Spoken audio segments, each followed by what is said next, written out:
네, 안녕하세요. 카미입니다. 오늘은 또 제가 지금 외국에 나와 있는데 외국에 오게 된 것과 관련해서 좀 생각나는 주제가 있어서 한번 나눠보고자 영상으로 촬영을 하게 됐어요. 오늘 함께 나눠보고자 하는 주제는 큰 흐름을 따르는 것과 관련된 건데요. 아마 우리 지금 이 영상 시청하시는 분들, 구독자분들, 여러분들은 그런 경험들이 있으실 거예요. 이렇게 살다가 되게 애쓰고 노력하고 하는데 또 잘 되지 않고, 반면에 별다른 생각 없이 그냥 자연스럽게 흘러가듯이 했던 것들이 잘 되는 경험. 아마 한 번쯤 그런 경험들이 있으실 텐데요. 그래서 저도 아무리 이제 인간의 의지와 에고로서 엄청 노력하고 애쓰는 것들이 잘 되지 않고, 반면에 별다른 생각 없이 그냥 큰 흐름을 따라서 살았을 때 많은 부분들이 순조롭게 풀리는 그런 경험들을 저 또한 해봤습니다. 그래서 오늘 영상의 주제는 결국 큰 흐름을 따르는 것의 중요성에 대해서 이야기를 해보고자 합니다. 제가 지금 해외에 와서 여러 가지 것들을 또 경험하고 보고, 또 약간의 좀 피곤함도 있긴 한데요. 제가 2월 달에 제 친구가 무슨 타로 이런 거를 한번 용한 데가 있다고 저한테 추천을 해줘서, 그 친구가 추천해준 데를 이제 별로 비싸지도 않고 용하다고 하길래 그때 이제 타로점을 한번 본 적이 있어요, 2월 달에. 근데 그때 이제 그분이 하시는 말씀을 노트에 다 이제 빼곡하게 적어 놓긴 했거든요. 나중에 돌아봤을 때 어떻게 되려나 궁금해서. 근데 이제 어느 순간 생각을 해봤는데, 그 후로도 사람의 미래가 불안하고 되게 막연할수록 그런 점이라던가 이런 것들에 이제 의존하게 되기 쉽겠더라고요. 그래서 그때 2월 달에 한번 친구 추천으로 타로를 본 이후로는 좀 위험해질 수 있겠다. 괜히 이렇게 점 같은 거 계속 보다 보면은 내가 내 인생의 주인이 아니라 되게 어딘가에 휘둘리고 끌려가는 그런 불안한 그런 상태를 유지하겠구나 싶어서, 그때 이후로는 타로점 같은 건 이제 보지 않고 미래는 알 수 없다, 이런 생각으로 살아가고 있습니다. 근데 이제 그때 여러 말씀들을 해주셨지만 모르죠. 뭐 아직 몇 달 안 돼서 그런지 이루어진 것도 있고 안 이루어진 것도 있는 것 같긴 한데, 일단 해외에 가란 이야기를 그때 하셨었거든요. 그래서 뭐 여행, 여름 휴가, 또는 뭐 그냥 틈틈이 가을이나 봄에 뭐 짧게라도 갔다 올 수도 있겠지 하고 있었는데, 그때 이제 그분이 하시는 말씀이 해외를 가면 좋은데 근데 이제 내 돈을 내고 가지는 않았으면 좋겠다, 약간 이런 식으로 그런 뉘앙스로 이야기를 했단 말이지. 근데 지금 6월이잖아요. 6월에 제 돈을 뭐 여기서 뭐 이렇게 기념품 같은 거 사고 뭐 하면 제 돈 쓰는 거긴 한데, 사실상 내가 기획을 하고 내 자본을 많이 투입해서 이렇게 여행으로 온 게 아니란 말이죠. 근데 어찌 됐든 간에 보통의 그냥 친구, 가족들, 연인들이랑 오는 여행에서 할 수 없는 경험들을 좀 많이 덕분에 하고 가게 되는 좋은 경험이 될 것 같기는 해요. 약간 고생스럽고 그런 것도 있지만 어쨌든 그 실보단 득이 훨씬 많은 여정이 되고 있죠. 그래서 깜짝 놀랐죠. 그때 4개월 전에 하신 말씀이 해외를 가면 좋다? 그런데 내 돈을 쓰고 갈 필요는 없다.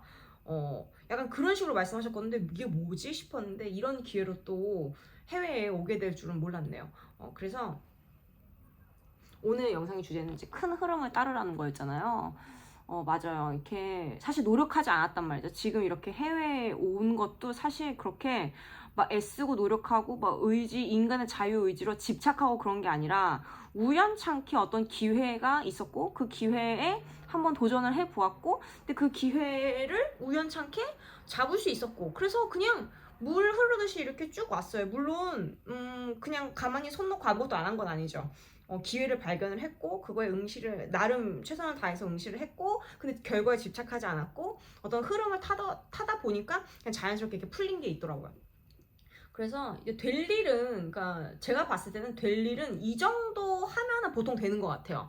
그러니까 요 정도 노력을 했을 때 되는 일들이 그게 맞는 거야. 근데 이것보다 더한 노력을 했는데도 안 되는 일들이 제 인생엔 되게 많았거든요. 아마 여러분 인생에도 그런 일도 되게 많았을 거예요.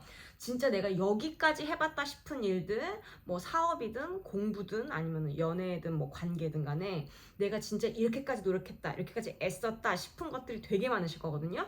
근데 그게 그렇게 아무리 인간이 자유의지랑 뭐 에고랑 뭐 여러 가지 인위적인 뭔가로 이제 애쓴다고 해도 큰 흐름을 타지를 못하면은 그게 안 되더라고. 아무리 애써도 큰 흐름을 타지 못하면은 그 일이 이루어지지 않습니다. 제가 한 30 중반까지 이제 인생 살면서 느낀 게 그거였어요. 아무리 인간이 자신의 의지와 노력을 한다고 할지라도, 물론 노력하지 말란 말은 아니에요. 근데 흐름을 타면은, 내가 노력을 한 30만 들여도 흐름을 타면은 그 일이 이렇게 차작 진행이 된단 말이야. 근데 내 노력을 뭐 80, 90, 100을 해도 흐름을 타지 못하면은 그 일이 결국은 이루어지지 않더라고요. 그러니까 뭐 저는 지금까지 제 인생에 있어서 흐름을 타지 못했던 일들이 뭐 연애, 뭐 관계와 관련된 것들이었죠. 정말 많은 노력을 나름 했고, 뭐 소개팅 한 것만 합쳐도 한 100번 이상은 한 것 같고, 되게 이제 많은 노력을 했는데도 이제 나의 어떤 개인의 요소가 아닌 다른 외부의 요소라든가 어떻게 컨트롤할 수 없는 영역들로 이렇게 빠그러지는, 와해되는 그런 일들이 이게 굉장히 많았단 말이죠. 그래서 물론 저보다 더한 사람들도 있긴 있더라고요. 잘 찾아보니까 더한 분들도 있긴 있는데 그렇게 막 순조로운 과는 아니에요. 순조로운 과는 아니고, 물론 조금 욕심이 좀 많기 때문에 그런 것도 있어요. 욕심이 많으면은 원하는 이상이 높으면 그만큼 감수해야 될 것도 많죠. 근데 그게 가장 확실한 이유긴 한데, 사실 뭐 그치, 이상이 높아도 이렇게까지 안 해도 그냥 잘 풀리는 사람들도 많거든. 근데 이제 제가 관계 영역에 있어서는 정말 뭐 이상이 나름 뭐 낮진 않죠. 높죠. 그리고 70%, 80%, 90%, 100% 이상의 노력을 했는데도 될 듯 하다가도 안 되기도 하고, 되게 그런 일들이 인생에서 되게 많았어요, 저는. 그래서 이제 오늘 영상의 주제는 흐름을 타야 한다는 거지. 그러니까 흐름을 타야, 큰 흐름을 타야 한 30% 정도 노력했을 때 된다는 거고, 그러니까 인생을 이게 바로 영리하게 사는 방법이 아닐까 싶어요. 우리가 한 30% 정도 노력만 했을 때도 흐름을 타면 되잖아요. 그러니까 이제 그런 흐름을 타는 게 중요하고, 그 흐름을 거스르지 않는 게 중요하고, 그 흐름이 안 왔을 때는 굳이 힘을 안 빼는 게 중요한 거죠. 근데 오늘 영상의 주제가 이제 큰 흐름을 타는 게 중요하다. 그러니까 흐름을 못 타면 아무리 애쓴다 해도 안 된다. 어리석은 거죠. 흐름을 못 타는데 그렇게 과도하게 애쓰는 건 이제 기운만 빼는 거죠. 될 일은 30%만 해도 된다. 네, 오늘 영상의 주제가 좀 도움이 됐으면 좋겠고요. 도움되셨다면 구독, 좋아요, 알림 설정까지 부탁드릴게요. 저도 다음 좋은 영상으로 찾아뵙도록 할게요. 안녕히 계세요.